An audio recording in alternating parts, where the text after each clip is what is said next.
আল্লাহ রাসূল সাল্লাল্লাহু আলাইহি ওয়াসাল্লাম প্রত্যেক সোমবারে রোজা রাখছেন। একজন মানুষ যদি প্রত্যেক সোমবারে রোজা রাখে তাহলে রাসূল সাল্লাল্লাহু আলাইহি ওয়াসাল্লামের সুন্নতের উপরে আমল হয়ে গেল। বলেন সুবহানাল্লাহ। রাসূল সাল্লাল্লাহু আলাইহি ওয়াসাল্লামকে মহব্বত হয়ে গেল। বলেন সুবহানাল্লাহ। আর বুখারী শরীফের হাদিস আল্লাহ রাসূল সাল্লাল্লাহু আলাইহি ওয়াসাল্লাম বলেন, যে ব্যক্তি আমার সুন্নতকে মহব্বত করলো, যে ব্যক্তি আমার সুন্নতের উপরে আমল করলো, সে ব্যক্তি আমি রাসূলকে মহব্বত করলো। আর যে ব্যক্তি আমি রাসূলকে মহব্বত করবে, সেই ব্যক্তি আমি রাসূলের সাথে জান্নাতে থাকবে। বলেন সুবহানাল্লাহ। আল্লাহ রাসূল সাল্লাল্লাহু আলাইহি ওয়াসাল্লাম বলেন, মান আহাব্বা সুন্নতি ফাকাদ আহাব্বানি ওয়া মান আহাব্বানি কানা মা'i ফিল জান্নাহ। যে ব্যক্তি আমার সুন্নতকে মহব্বত করলো, মানে সুন্নতের উপরে আমল করলো, যত বেশি সুন্নতের উপরে আমল করবে তত বেশি আমি রাসূলকে মহব্বত করাবে, আমি রাসূলের সাথে মহব্বত হবে। আর যে ব্যক্তি আমি রাসূলকে যত বেশি মহব্বত করবে, আমি রাসূলের সাথে জান্নাতে যেতে পারবে। সুবহানাল্লাহ।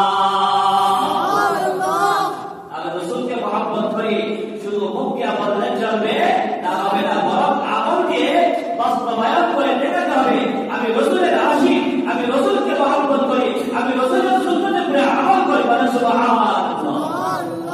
আল্লাহ রাসূল সাল্লাল্লাহু আলাইহি ওয়াসাল্লাম প্রত্যেক সোমবারে রোজা রাখতেন, প্রত্যেক বৃহস্পতিবারে রোজা রাখতেন। যে ব্যক্তি প্রত্যেক সোমবারে রোজা রাখবে, প্রত্যেক বৃহস্পতিবারে রোজা রাখবে, ওই ব্যক্তি রাসূলের সুন্নতকে আমল করলো, রাসূলকে মহব্বত করলো। আর যে ব্যক্তি রাসূলের সুন্নতের উপরে আমল করবে, রাসূলকে মহব্বত করবে, বুখারী শরীফের হাদিস আল্লাহ নবী সাল্লাল্লাহু আলাইহি ওয়াসাল্লাম বলেন, ওই ব্যক্তি রাসূলের সাথে জান্নাতে থাকবে। সুবহানাল্লাহ। সুবহানাল্লাহ।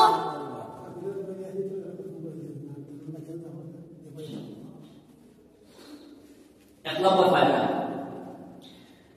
দুই নম্বর লাভ কি?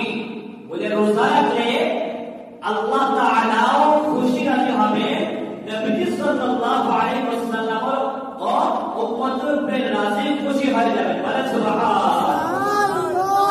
তাহলে এক নম্বর লাভ, রোজা রাখলে সুন্নতের উপরে আমল হলো, নবীর সাথে মহব্বত হলো। দুই নম্বর লাভ, রোজা রাখলে আল্লাহ তাআলা খুশি হবে, রাসূল সাল্লাল্লাহু আলাইহি ওয়াসাল্লাম ও খুশি রাজি হবে। সুবহানাল্লাহ। তিন নম্বর হাদিস শরীফের মধ্যে বলা আছে, আসিয়ামু জান্নাহ। সিয়াম রোজা হলো ডাল শুরু।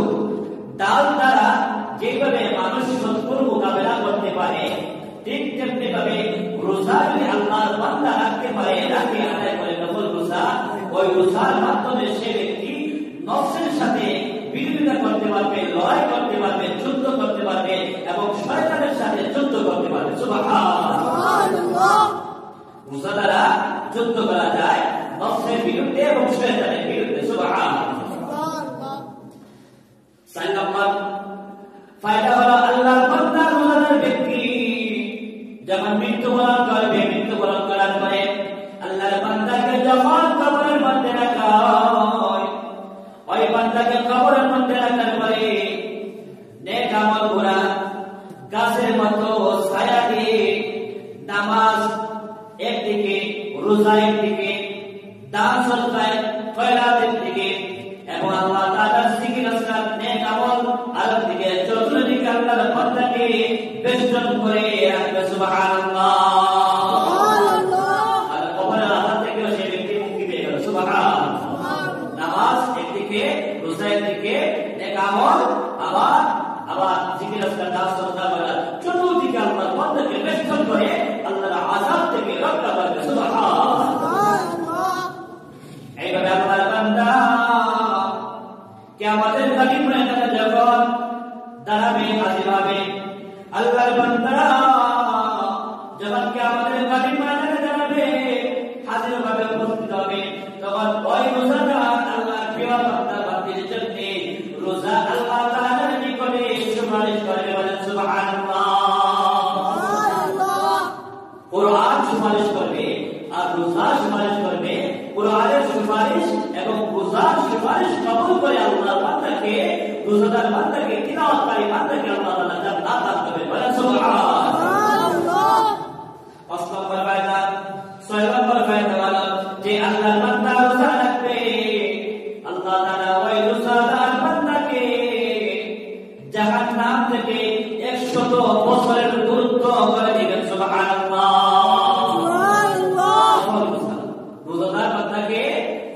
ওই বান্দা এবং জাহান্নামের মধ্যে 100 বছরের রাস্তা দূরত্ব করে দিবেন। বলেন সুবহানাল্লাহ।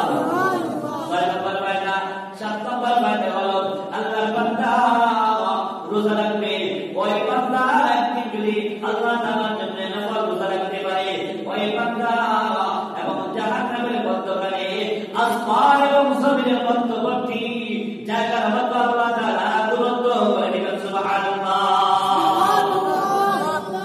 এত দূরত্ব করে দিবেন মানে এই ব্যক্তি জাহান্নামে যাবে না, জাহান্নাম চোখেই দেখবে না। বলেন সুবহানাল্লাহ। নফল রোজা কত পাওয়া, নফল রোজা কত পাওয়া। 7 নম্বর 8 নম্বর আল্লাহর বান্দা রোজাদার ব্যক্তি যখন কিয়ামতের দিন আমল দেওয়া হবে, নেক আমল দেওয়া হবে। আল্লাহর বান্দা প্রত্যেক নেক আমলের বিনিময়ে আল্লাহ তাআলা ফেরেশতার হাতে দিবেন। ফেরেশতার হাতে দিয়ে ফেরেশতার হাত দ্বারা ওই বান্দার হাতে নেক আমল সওয়াবগুলো পৌঁছে দেওয়া হবে। কিন্তু আল্লাহর বান্দা যদি রোজা রাখতে পারে, নফল রোজা, ওই নফল রোজার বিনিময়ে, রোজার বিনিময়ে আল্লাহ তাআলা আল্লাহর কুদরতের হাতে পুরস্কার দান করবেন। সুবহানাল্লাহ। আল্লাহ তাআলা যারা মহান বড়, আল্লাহর কুদরতের হাতে যে পুরস্কার দিবেন, এই পুরস্কার হবে মহান, অতি বড়। বলেন সুবহানাল্লাহ। বড় পুরস্কার দিবেন। 9 নম্বর পুরস্কার হলো আল্লাহর বান্দা কে যখন আল্লাহ তাআলা পুরস্কার দিবেন, পুরস্কার দেওয়ার পরে রোজাদার বান্দাকে আল্লাহ তাআলা জান্নাতের একটা গেট আছে, বিশেষ গেট। এই গেট দিয়ে শুধু রোজাদার আল্লাহর প্রিয় বান্দা বান্দীগণ জান্নাতের মধ্যে প্রবেশ করবেন। সুবহানাল্লাহ। রায়্যান নামে একটা গেট আছে, দরজা আছে। রোজাদার বান্দাগণ সেই রায়্যান নামের জান্নাতের গেট দিয়ে, জান্নাতের দরজা দিয়ে জান্নাতে প্রবেশ করবেন। সুবহানাল্লাহ। বিশেষ মর্যাদা আল্লাহ তাআলা রোজাদার বান্দাকে দান করবেন। সুবহানাল্লাহ। 10 নম্বর রোজা যে ব্যক্তি রাখবে, নফল রোজা বেশি বেশি করে রাখবে, ওই ব্যক্তির শরীর দুনিয়াতেও ফায়দা আছে, খালি আখিরাতের ফায়দা নাই। শরীরের টক্সিন যেগুলো আছে, শরীরের চর্বি যেগুলো আছে, টক্সিনগুলো, চর্বিগুলো শরীরের মধ্যে শুকিয়ে যায়। বলেন সুবহানাল্লাহ। শরীর সুস্থ থাকে। বলেন সুবহানাল্লাহ। তারপরে ওই ব্যক্তি উপরে আল্লাহ তাআলা খুশি রাজি থাকে, নবী সাল্লাল্লাহু আলাইহি ওয়াসাল্লাম রাজি খুশি থাকে। ওই ব্যক্তি ঈমানের স্বাদ এবং আমলের স্বাদ এই পৃথিবী থেকে নিজেই ভোগ করতে পারে। সুবহানাল্লাহ। রোজাদার ব্যক্তি যখন মৃত্যুবরণ করবে, তখন রোজাদার অবস্থায়, ঈমানদার অবস্থায়, নেক আমল করে, নেককার অবস্থায় রোজা রাখা